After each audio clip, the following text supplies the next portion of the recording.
Hey there, friend. This is Cassidy, alive and well for a 28th episode of Cassidy is Alive. A most lethargic Cassidy I am this week. I've been having one of those lazy scatterbrain weeks. Is that a thing? Is that like an actual, normal people thing?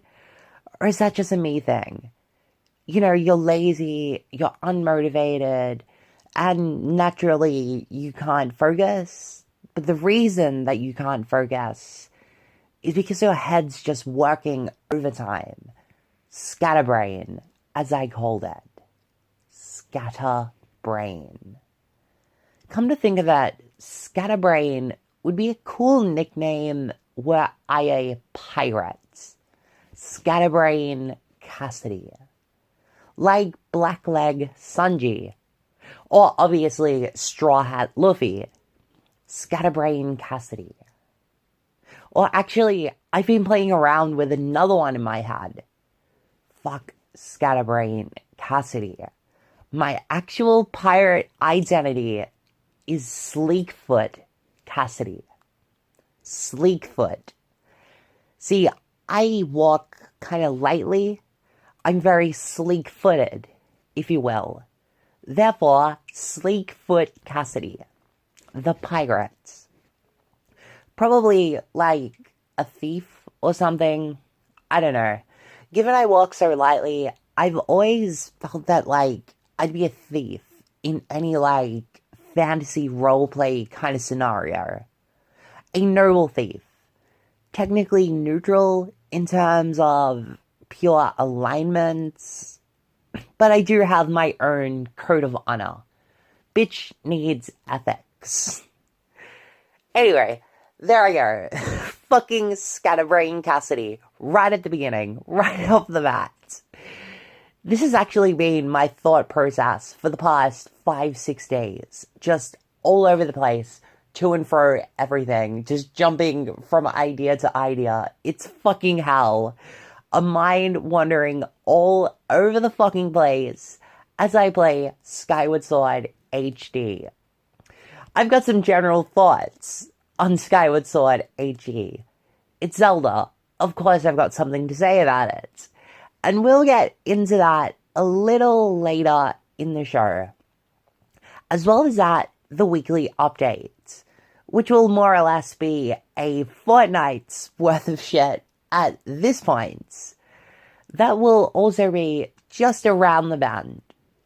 First thing is first, however.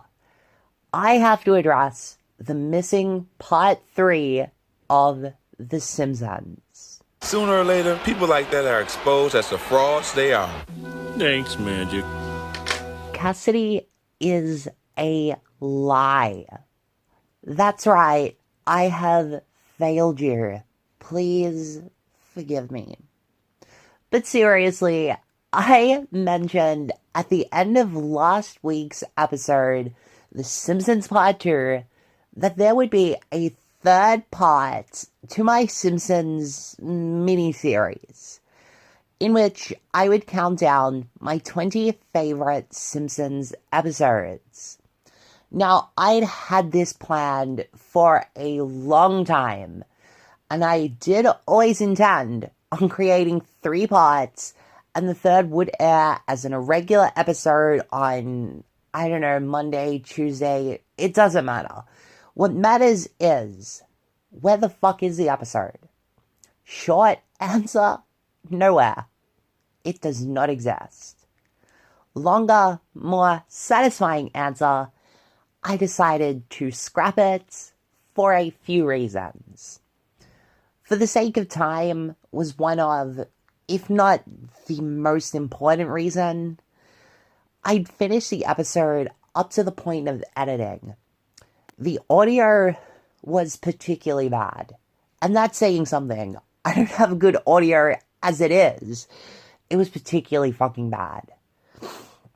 And my voice, oh my god, I could not even listen back to it. So bad. It's like those early episodes. Like, if you go back to the first couple of episodes of Cassidy Alive I did, my voice had not come... it had not developed at all. Oh my god. I was going to say it had not come into... I didn't know what I was going to say, but it just hadn't developed. It was so masculine. Even now, I understand. I still have a long way to go. But holy shit. My voice, after recording part 3 of The Simpsons, was just awful. It provoked the fucking dysphoria. I had to scrap it. I guess, yeah, I may have had the time to re-record everything and sort of edit it together lazily-ish. The original sessions, they came to like an hour and a half of audio. It was going to be a very long episode. A lot of editing. I probably did have the time for a do-over. But I was just like, you know, I doubt that anybody is disappointed. And I came out with a little less stress. At that point, the best decision from all angles was just to say, fuck it, and scrap the whole thing. I was very happy with what I'd done already. The Simpsons Part 1 and 2 came out very well. Part 1, in particular, was probably my favorite episode of Cassidy is Alive to date. Did those two things really need an epilogue? No. No, they didn't. So I'm okay in scrapping the idea. In the very, very unlikely event that somebody listening was actually disappointed, they were actually looking forward to it, and they were disappointed they didn't get it, I apologize. But with a compromise. Oh my god, that rhymed. That wasn't intentional, I swear. Anyway, later in the show, I mean, right at the end, I'm going to count down my 10 favorite Simpsons episodes. Because, well, frankly, I gotta fill time. But also, I don't want to scrap all of that work. I can sort of reincorporate it into something. And we're going to do that here today. So, look forward to that. For the moment, however, it's the song of the week. Very early in the show this week, guys. But hey, why not? Why the fuck not? Let's change things up a bit just for this week. Because why not? The track that we are listening to today is by one of my, maybe not all-time, but one of my favorite bands, Screaming Females. Now, if you've not heard Screaming Females before, this may not serve as a great example of their sound. Generally speaking, they're more of a fast-paced, very loud, kind of femme art punk. Today's song is a bit different.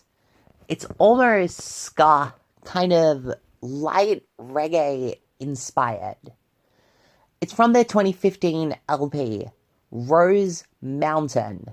This is Screaming Females with Wishing Wells. Back to talk, Skyward Sword HD, and more in just a little while.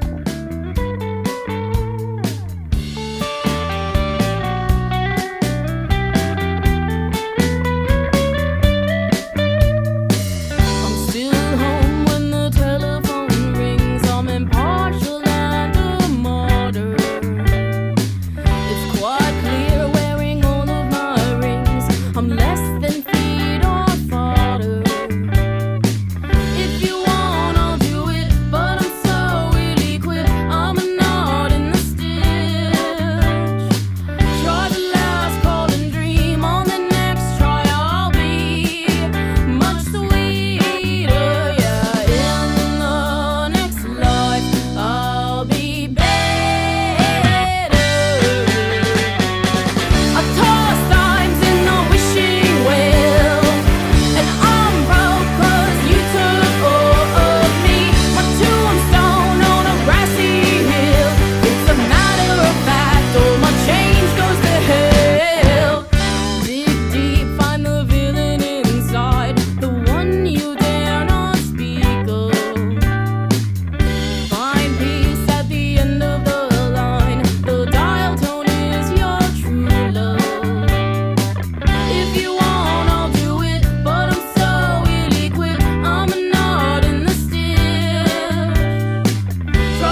They sure work hard, don't they, Bunny?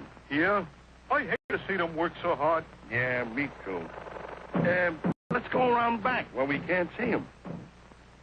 Gee, we ought to do something, Fred. Okay?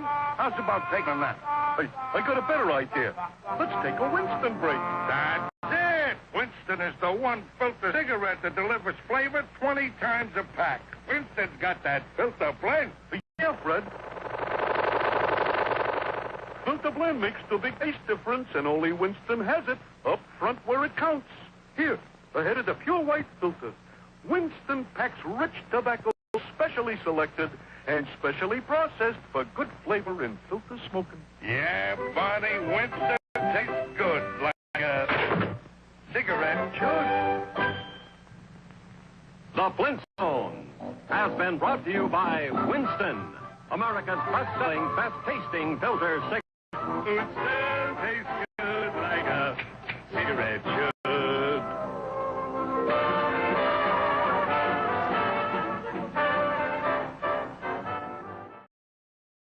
Chip! Gotta have beef, gotta have spice, need a little excitement. Snap it to a Slim Jim. Oh, yeah!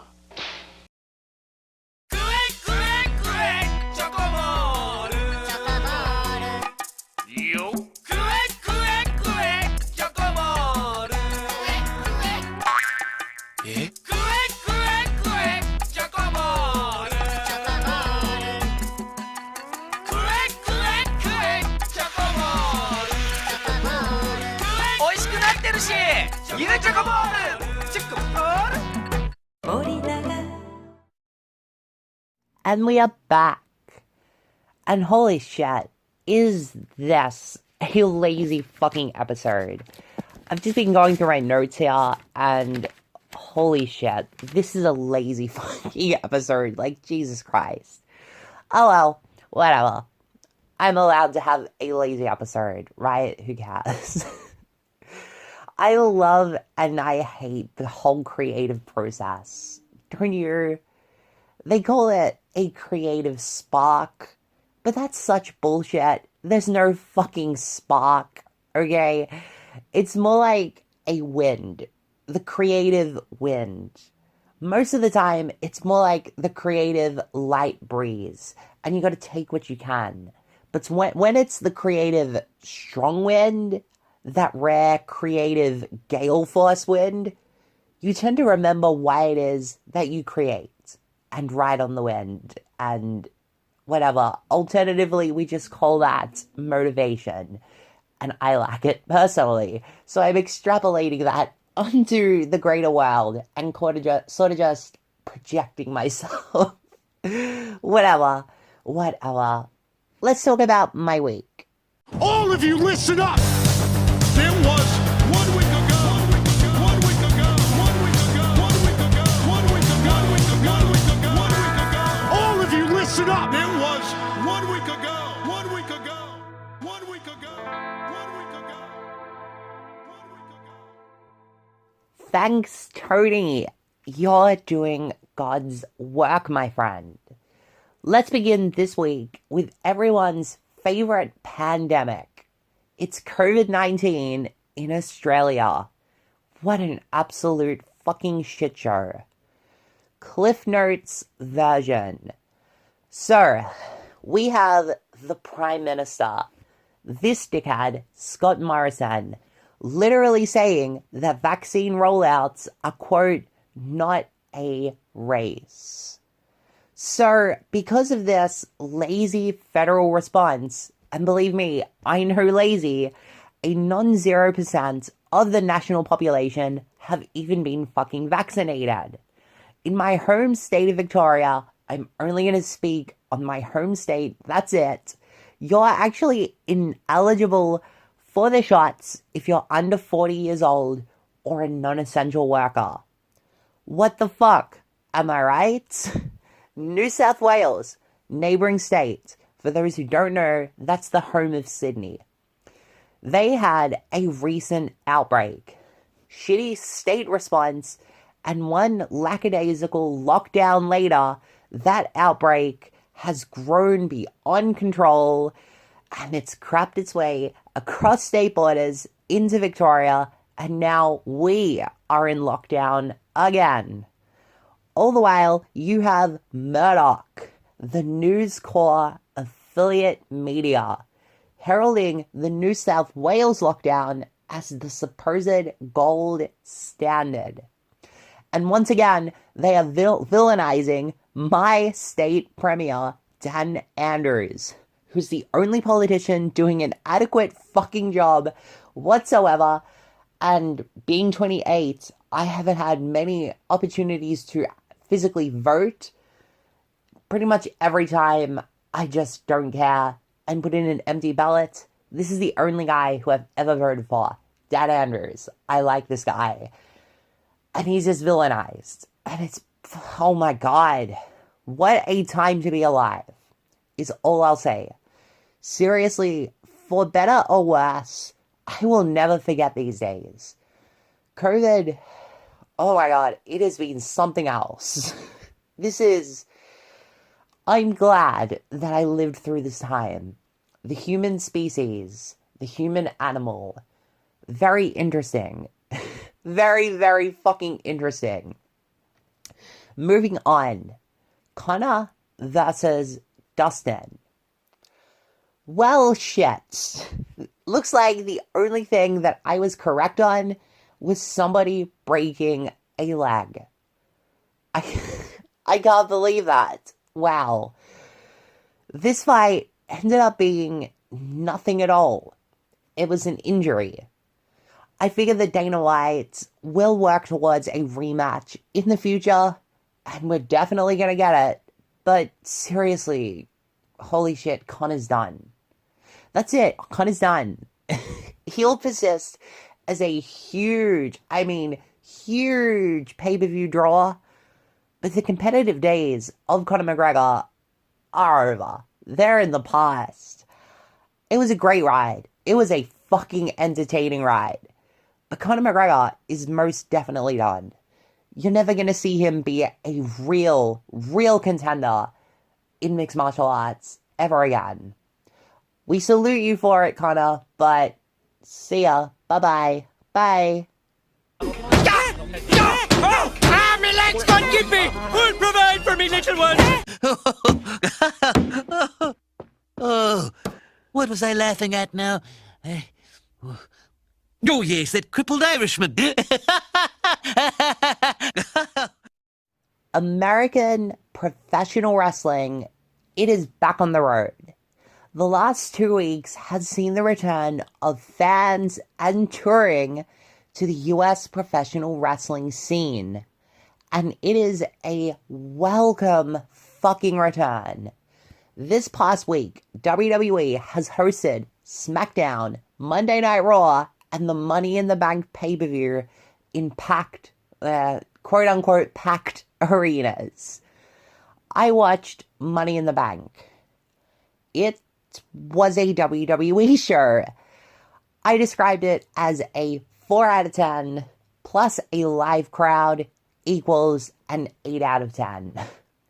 For real, I would have called this show an absolute dud at any other point in time. This is a pay-per-view that was helped so fucking much by the returning crowd. I mean, they did not run out of energy for the most part. They were starting to slow down towards the end, but it's 3 hours. It's gonna happen. But they were fucking up. They were up, and they were into the whole thing, and it really made everything feel a little bit grander. Because that's what pro wrestling is. That is what I love about pro wrestling compared to any other art form. It's interactive in real time, and the fucking fans can dictate the pace of the match. Generally speaking, they do. Holy fucking shit, right? Nothing exists like it, and for like 18 months, we've been without that key piece. Money in the Bank, whatever, but it wasn't all so bad. I liked the men's ladder match. There was a lot of good, spectacular stuff in the match. Ricochet, amazing. Where the fuck is this guy been, right? He was great on the independents. He was great in Japan. He was fair in NXT. WWE's main roster. What the fuck? But Ricochet was awesome in this fucking match. It does irk me how in ladder matches, particularly WWE ladder matches, nobody's trying to grab the title, or in this case, the briefcase. They just always seem more interested in climbing the ladder and diving off of it, doing something cool than winning the fucking match. Like, that's the point, right? You grab the thing. That's how you win. Why are you going up the ladder then diving off instead of trying to grab the thing? It irks me, but whatever. I deal with that. That's part and parcel with WWE ladder matches. I'll take it, because this match was mostly really fucking fun. It was good for what it was. I also enjoyed Charlotte Flair versus Rhea Ripley. Not the result. Fuck that. Charlotte beating Rhea. Of course she did. That fucking annoys me. Though the match. This match was pretty awesome. Just two really talented wrestlers in one of those progressively paced, kind of lengthy matches. I think this was about 16 minutes. So not exceptionally long, but that's lengthy. And it was progressively paced. They worked up to that point. The crowd wasn't really there at the beginning, but they were into it by the finish. I would recommend this match in particular, Charlotte Flair versus Rhea Ripley. If you want to watch anything from Money in the Bank, honestly, this was the best wrestling match on the show. AEW is also back on the road. It's no secret, not a big fan of WWE. I have liked the AEW thus far. It's existed for, God, I think little over 3 years at this point. I think we're right on 3 years right now. And I've liked it. I have really enjoyed AEW. So let's talk about AEW and their return to the road. 2 weeks ago, saw the first Dynamite outside of Daly's Place in Jacksonville, Florida, in over 12 months. It was in Miami, just across the state. But whatever, they were in a different building, and it was a most welcome change of scenery. Daly's is great for what it is, but you get sick of just seeing the same fucking thing 3 times a week, if you include the YouTube shows. Ugh. And last week, night 1 of Fyter Fest was another change of scenery. The first show outside of the state of Florida in over 12 months. From a, seriously, I mean, out of this world hot crowd in Cedar Park, Texas. Night 1 of Fyter Fest was praised fairly highly by the wrestling press and by the AEW fanbase. I was a little bit more lukewarm, and that isn't to say anything negative on the show, not to say I was down on it at all. So don't get me wrong. From what I've seen, Fyter Fest Night 1 was called one of the best episodes of Dynamite to date. And I just wouldn't go that far. But holy shit, it was a pretty good show. It wasn't an all-time great Dynamite, but it was a really good show. There was this awesome segment. I would describe it as one of the all-time best TV segments in the history of Dynamite. The Kenny Omega Hangman Page segments. Holy shit, yeah. Oh my god. I'm deeply invested in this story. Hangman is my fucking boy. He's beautiful. And I cannot wait for this eventual match. It's going to be incredible. Night 2 of Fyter Fest will have aired a few hours before the time of publishing. Also in Texas. I forget the city. I think it might be Garland. Don't quote me on that. And I'm expecting this to be a good show. There's an interesting heel versus heel title match. Britt Baker, AEW Women's World Champion, defending against Nyla Rose. We'll see how this goes. Heel versus heel. I don't know. We'll see. Update next week, probably, maybe. I don't know. But there's something else from AEW that I gotta talk about. Had that happen earlier.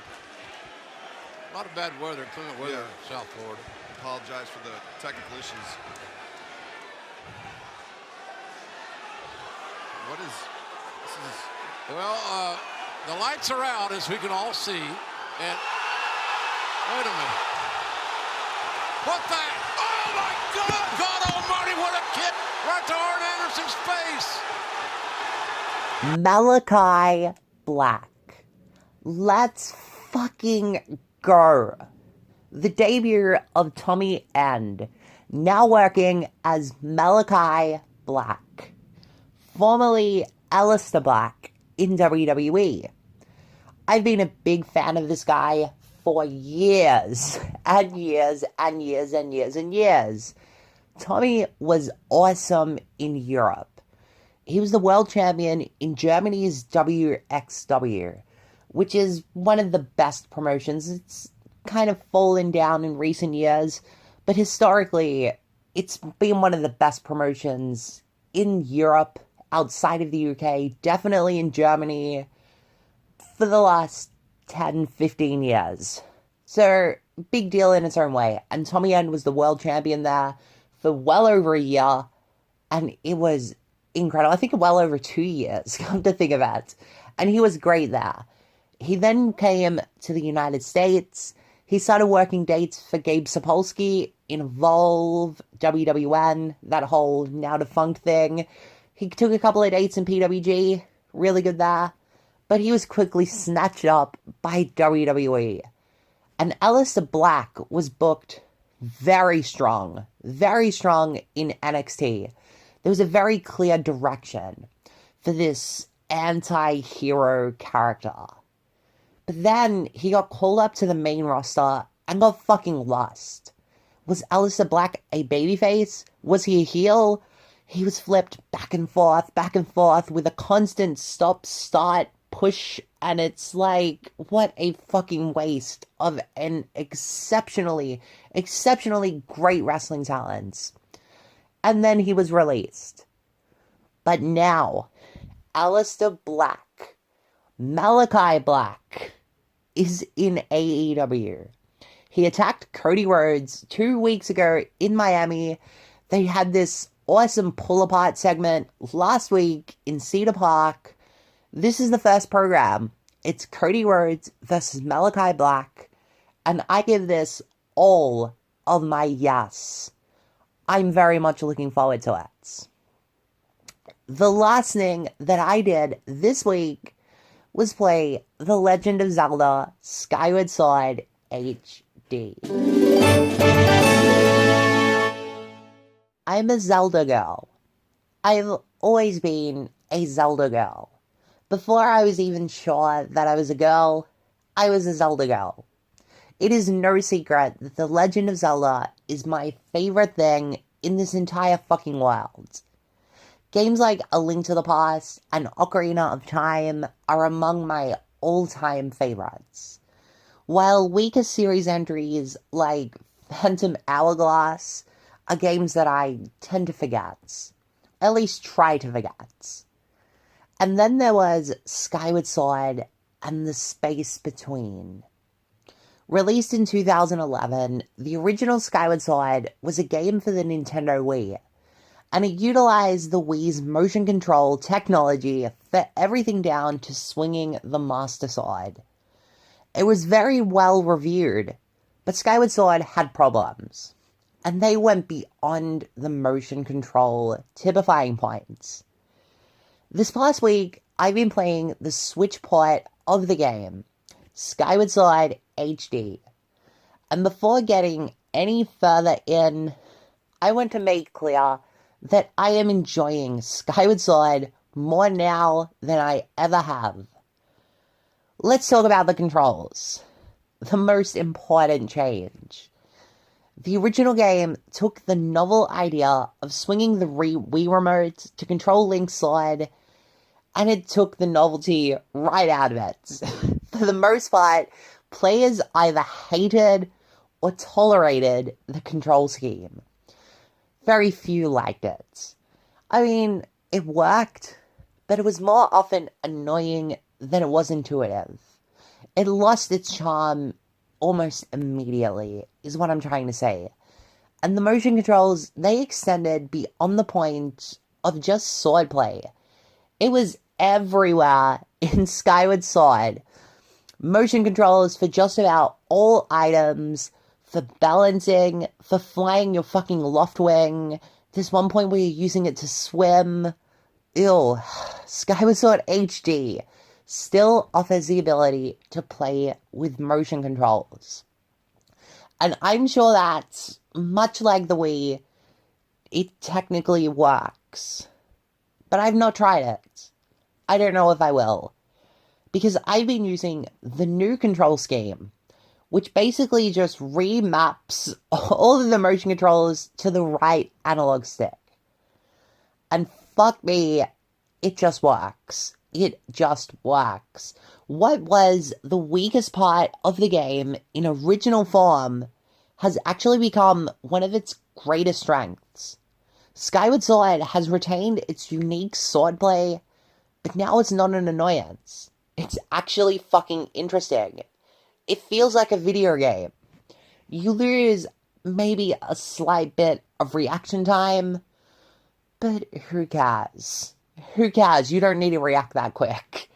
That's all I'm finding. Reaction time's a little bit slower compared to waving a little magic wand around to correspond with the sword. That's really the only, not even drawback. It's just a thing to note. But oh my god, using the right analog stick to control the sword actually feels intuitive. It's become something interesting and unique about this game that isn't frustrating. Like I said, it's great. Though Skyward Sword HD, it still has issues. The game offers some exceptional fucking dungeons. Seriously, Ancient Cistern, I'm looking at you. That is a great Zelda dungeon. But just about every aspect of the game, apart from those dungeons, it's sadly uninspired. I'm talking about the game's just worlds. There's really nothing to do. Skyward Sword is the most linear Zelda game. And it follows the Zelda formula of busy work, then unlocking a dungeon, then more busy work, and rah rah rah rah rah, so very rigidly that it's to a fault.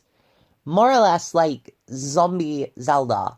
Now, Zombie Zelda is still fucking great, but it's Zombie Zelda. It's uninspired.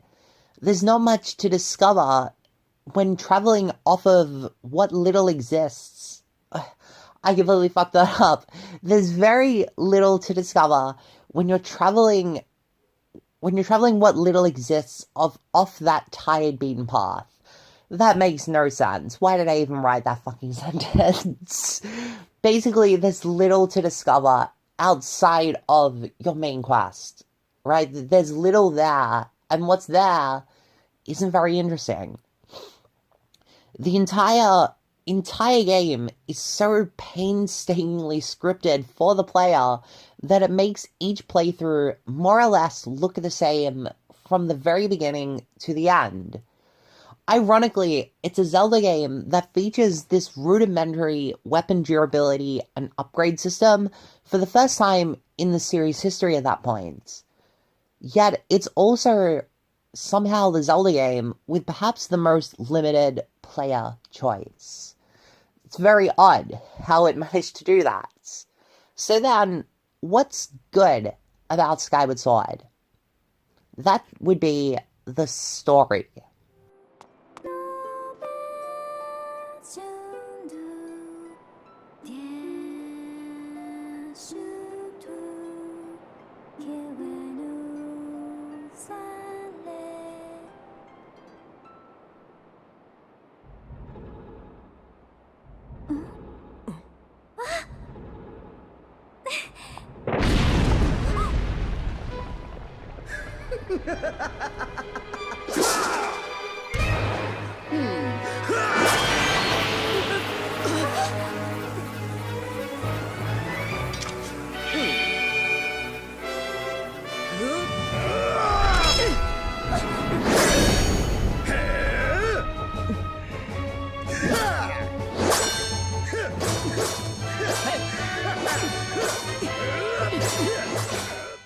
Skyward Sword's story is definitely the most focused in the franchise's history. It's a doubtless trade-off for a little more sense of discovery. It's the origin story for the entirety of Zelda. And for the sake of sheer effort, I see CBF going much deeper than that. What's more interesting in my mind are the game's characters. And Skyward Sword, it has some pretty great fucking characters. From the light redemption arc of Groose to the bittersweet cycle of Impa, I think that this game has the best characters in all of Zelda. Particularly the princess herself. Skyward Sword has Zelda's strongest characterization to date. We get this kind of an outside perspective of her coming-of-age story. It's very interesting. For the most part, these are actual characters in a series of what are notoriously wooden NPCs. Every other game, wood. This kind of wood carved into something, I guess. I don't know. I hope that makes sense. Skyward Sword HD is the same game that I played in 2011. But it's a little better. It runs a little smoother. It's a bit prettier in its own dated cartoon kind of washed out way. Crucially, it plays better. I find it personally more enjoyable than the original. But it's being sold at full price. A decades-old game at full price. And that is completely unacceptable. 2.5 out of 10.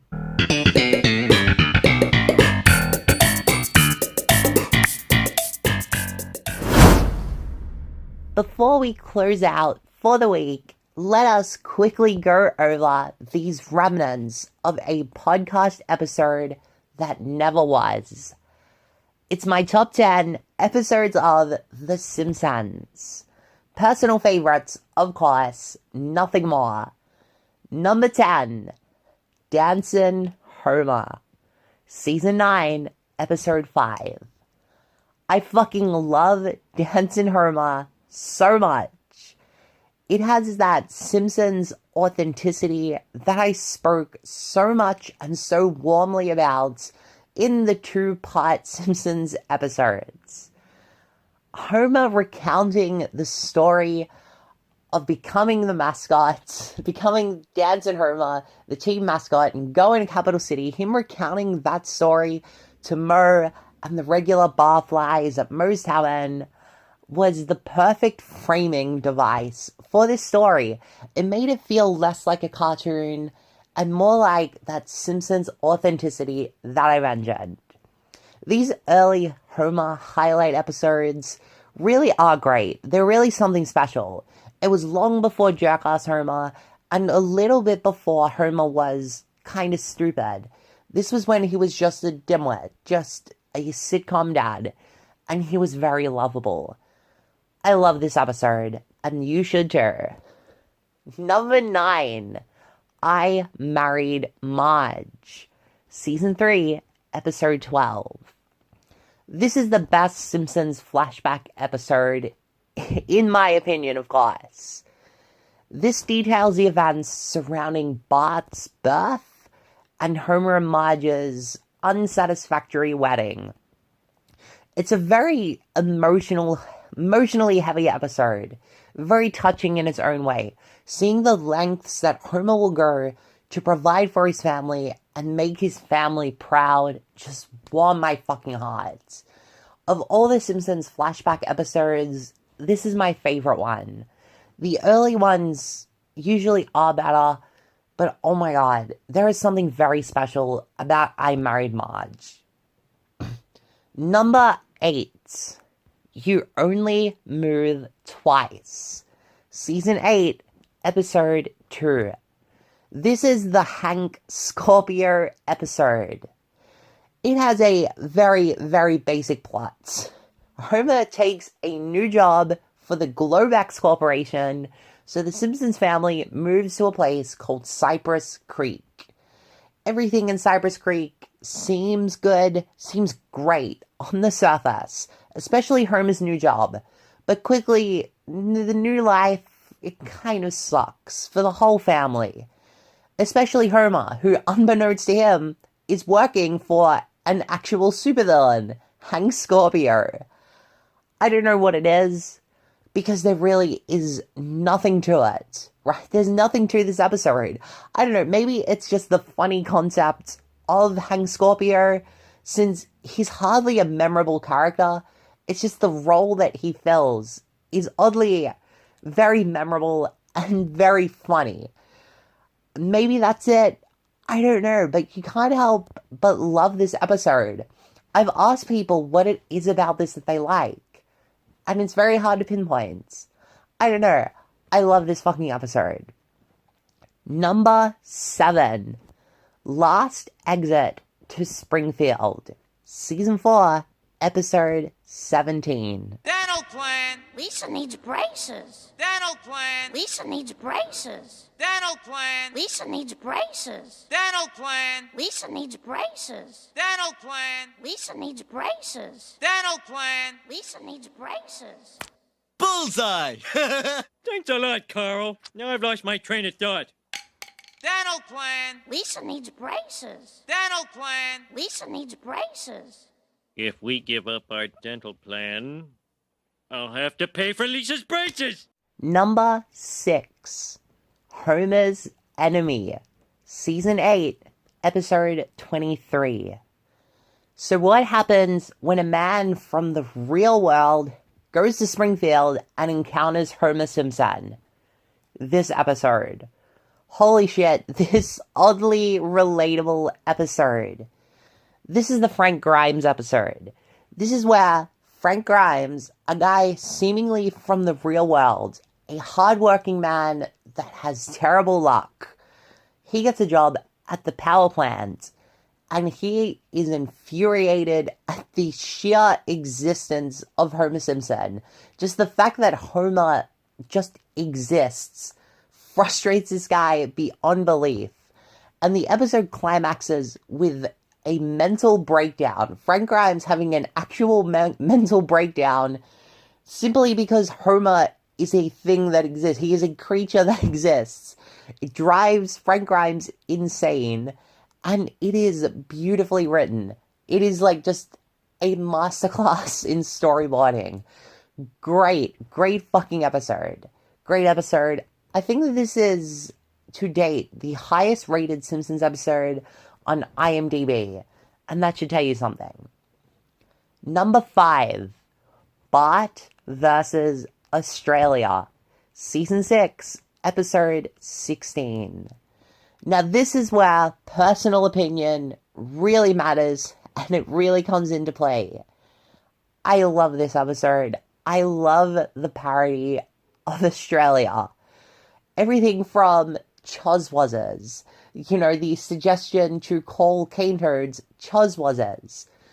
Yeah, that's very Australian. The flag, the Australian flag with a boot on it. I love that fucking flag. The Prime Minister in a tire floating on a tire raft in a lake in his backyard. That's amazing. It's very Australian. Not to mention the character Tobias, the little kid that Bart calls from Australia. And dollary-doos. The idea that Australian currency is called dollary-doos. These are pieces of Australian culture. I don't even care. We should rename the Australian currency. Fuck the Australian dollar. That's bullshit. Let's literally call them dollary-doos. Let's do it. Come on. Let's do it. Number 4, Who Shot Mr. Burns? Season 6, Episode 25, and Season 7, Episode 1.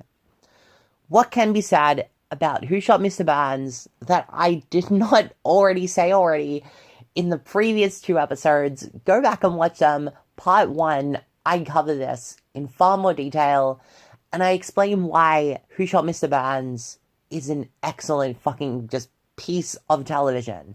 It's a masterpiece. absurd ending and all, Who Shot Mr. Burns is just fucking incredible. If you want to hear me go deeper into this, like I said, go watch part 1 of The Simpsons. Cassidy is Alive, The Simpsons, obviously. Number 3, 22 short films about Springfield. Season 7, episode 21. Now this is a great concept. Bite-sized, intersecting tales from the wide cast of characters in Springfield. But let's ignore 21 of them in favor of talking about steamed hams. Of course, this is the greatest meme of all time, steamed hams. I do not know why it works so well. It just does. It's almost 2.5 minutes of just 2.5 perfect minutes of The Simpsons in what is a near perfect half hour of television. Just steamed hams. Just replace this entire 22 short films about Springfield with simply steamed hams. Just 2.5 minutes. It's perfect. Flawless. Number 2. Homer versus the 18th Amendment. Season 8, episode 18. And this is the beer baron. When Homer becomes the illegal supplier of alcohol to Springfield following Prohibition. Great writing. I like this episode. Well, number 1, it's funny. It's a very good episode. All of that. But what I really like about this is the writing. It is exceptional cause to effect storytelling. And it strikes a very great balance between plot-centric jokes and just one-off gags. It's very weird. Like, I mentioned this in the part 2 of The Simpsons, that it's hard to like Seinfeld if you come into an episode halfway through. You're not going to understand the jokes. It's kind of funny in a vacuum, but you're not going to get the jokes because they're all punchlines that were set up right at the beginning of the episode. They're developing over time. Homer versus the 18th Amendment does that, but also has a lot of these just funny one-off gags from start to finish. So even if you were to come into this episode halfway through, you'd still like it. And I really like how it strikes that balance. I really do enjoy that. We also have Rex Banner, who is a great character. He is a great, simple villain for this episode. And of course, the resolution at the end of Homer vs. the 18th Amendment, that Prohibition was actually completely done away with 1 year after it was introduced, so the entire episode is pointless. I love that. You cannot get a better resolution than that. The entire thing didn't matter. Who cares? Fuck you. I love it. And number 1, the best episode of The Simpsons, Marge versus the Monorail. Season 4, episode 12. This episode, like I said, it is my favorite episode of The Simpsons. The town of Springfield buys a monorail from Lyle Landley. They are swindled into it through a catchy song. Homer becomes the pilot, or driver, whatever you call it, for the monorail. And the entire thing was just a get-rich-quick scheme. And Lyle Landley's fleeing. Homer saves the town. That's the plot. It's silly. The entire plot is basically Springfield purchases a monorail. But why is it my favorite? It's because this is The Simpsons at its absolute best.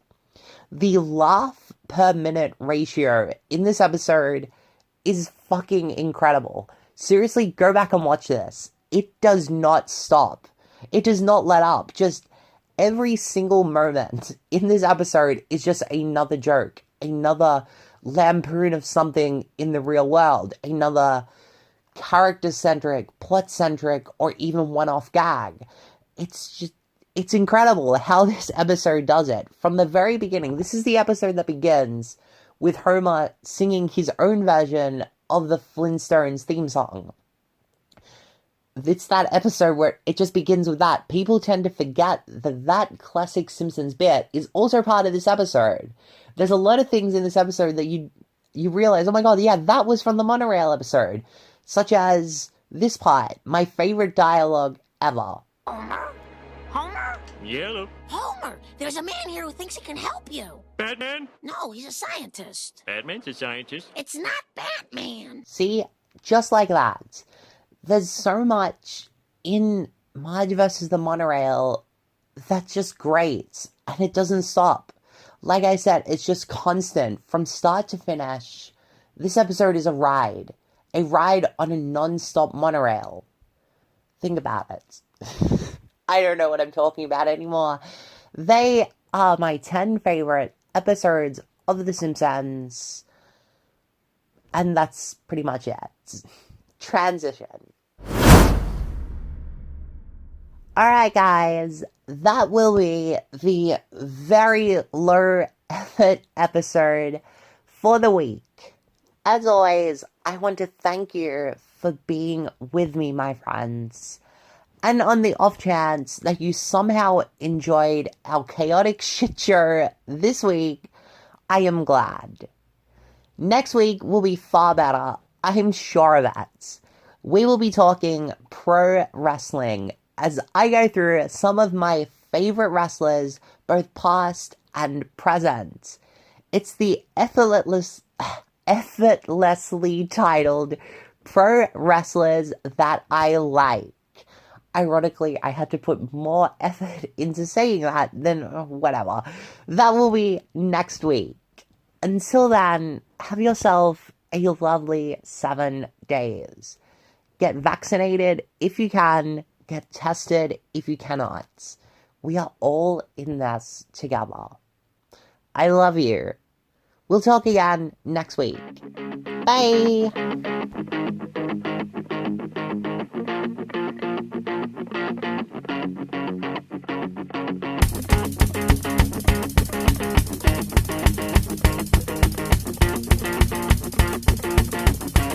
We are shit! So we're told! The people are the peopliest as you've ever seen. We write songs no one likes, except for people who give us structures us. That's not enough. What you say? You have to write a song that kids can sing along to. That one right. This piece of shit. I'll rip off every shit out there I fucking can.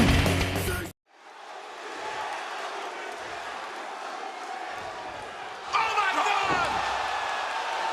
With that street shoe on, right in the face of Cody. And he has just taken out Arn Anderson and Cody Rhodes. The eyes of a trained killer, if you ask me.